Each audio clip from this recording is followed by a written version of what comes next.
When I was growing up, one of my friends down the street had a backyard swimming pool, not one of those above-ground ones. Her family was way too fancy for that.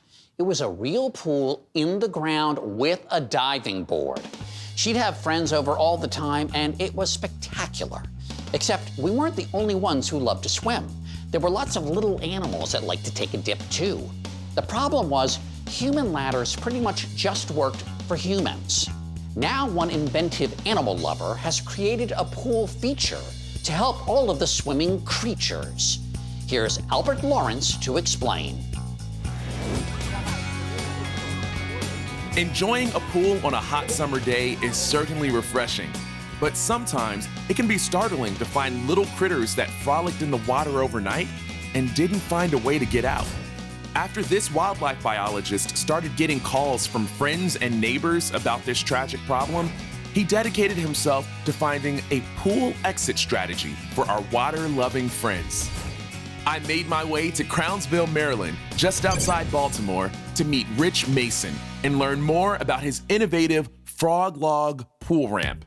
So Rich, what is the FrogLog and what does it do? So the FrogLog is a way for small animals to get out of a swimming pool once they fall in. Oh. Anything from frogs, lizards, salamanders, chipmunks, squirrels. And what happens is once these animals fall in the pool, they swim to the edge and then they hit this slippery sheer wall, and many pools have this cantilevered overhang. Okay, and they yeah. just can't climb out.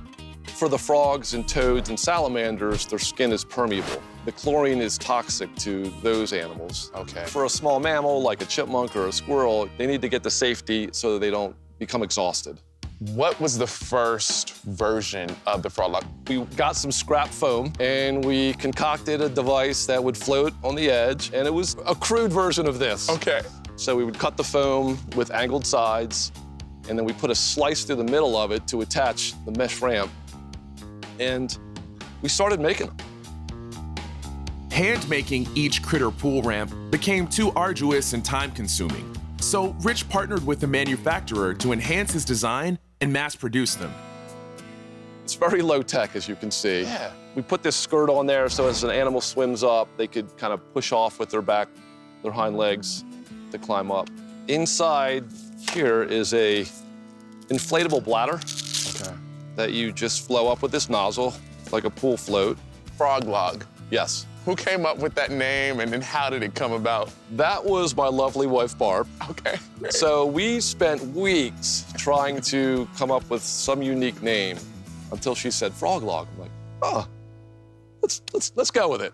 I dig it. Thanks, Barb.